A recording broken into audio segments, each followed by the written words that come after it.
মানে আমরা কোনো ধরনের প্রিসেট ছাড়া বা ম্যানুয়াল কালার গ্রেডিং প্রসেস ছাড়াই এ ধরনের একটা আউটপুট নিয়ে আসতে পারে, একটা নস্টালজিক কালার টোন আমাদের ফটোতে অ্যাপ্লাই করতে পারি।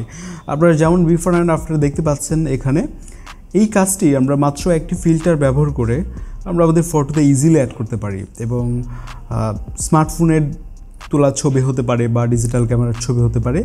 ফলে এই কালার টোনটা হয়তো বা আপনার ছবিতে ভালো লাগবে, বা যারা ইনডোর বা আউটডোরের ছবি তুলেন সেগুলোতে আপনারা এটা ট্রাই করতে পারেন। তো কিভাবে এটা আমরা হাইপিক অ্যাপ দিয়ে করতে পারি সেটা দেখাবো। এবং হাইপিকের আরও নতুন একটা ফিচার আপনারা সম্প্রতি অনেকে দেখেছেন হয়তো বা, এআই এক্সপ্যান্ড, এটা নিয়েও আমরা কথা বলবো এই ভিডিওতে। এবং এটা কিভাবে কাজ করে একটু প্র্যাকটিক্যালি দেখাতে চাই আপনাদেরকে। সো আমরা হাইপিক অ্যাপটাকে প্লে স্টোর থেকে বা অ্যাপ স্টোর থেকে ইনস্টল করতে পারি। এরপর আমরা একটা ফটো নিয়ে আসলাম এখানে, এরপর যাব এখান থেকে ফিল্টারসে, এরপর এখান থেকে কোয়ালিটি সেকশনে আপনি চলে যান। আমরা যে স্পেসিফিক ফিল্টারটার ব্যবহারের কথা বলছি সেটা আমরা হচ্ছে এখানে অ্যাপ্লাই করব। তো এখানে আমরা এই দিকটাতে আসলে দেখতে পাবো বার্লিন বলে একটা ফিল্টার রয়েছে, জাস্ট আমরা এটা অ্যাপ্লাই করে দিব। এখন অনেকে বলবেন যে ফেসের যে টেক্সচার এটা আসলে একাকার হয়ে গেছে পুরো কালারটার সাথে আর কি। তো এই প্রবলেমটা আমরা ঠিক করতে পারি চাইলে অ্যাডজাস্ট থেকে। এখান থেকে সিলেক্টিভ এই টুলটিতে ক্লিক করুন, এরপর আপনার ফেসে এটা রাখুন।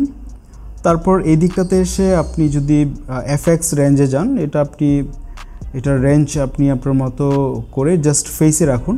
তারপর এখান থেকে কন্ট্রাস্টটা কিছু রিডিউস করুন।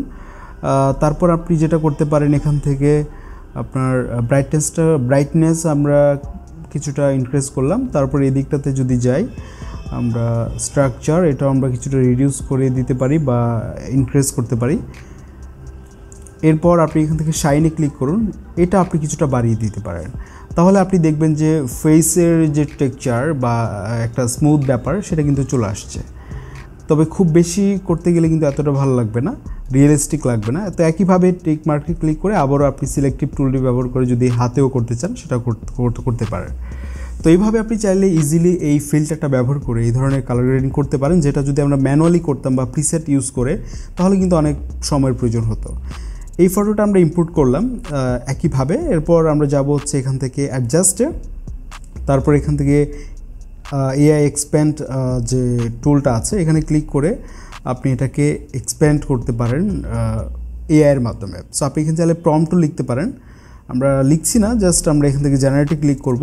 আর এখানে একটা প্রবলেম আছে, প্রবলেমটা হচ্ছে আপনি যখন জেনারেটে ক্লিক করছেন বারবার এটা ফেল্ড দেখাচ্ছে, ইরোর দেখাচ্ছে। সো আপনি বেশ কয়েকবার ট্রাই করলে এটার রেজাল্ট আপনি এখানে পেয়ে যাবেন।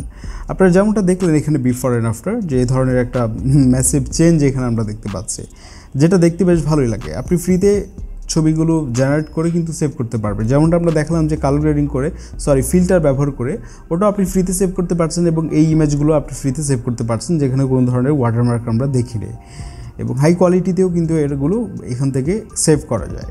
সো এই ছিল একটা ট্রিক বলা যায়, যে এই ফিল্টারটা ব্যবহার করে অনেকগুলো শত শত ফিল্টারের মধ্যে এই ফিল্টারটা ব্যবহার করে আমরা ইজিলি এই ধরনের সিনেমাটিক কালার টোন আমাদের ফটোতে অ্যাপ্লাই করতে পারি। তো আশা করি এটা আপনাদের কাজে লাগবে কখনো। এই ছিল আমাদের আজকের ভিডিও। খুব শীঘ্রই দেখা হচ্ছে পরবর্তী ভিডিওতে। আপনার যে কোনো মতামত কমেন্টে লিখে জানান। As well as thanks for watching. This is Adnan signing out. I'll catch you in the next video. আসসালামু আলাইকুম।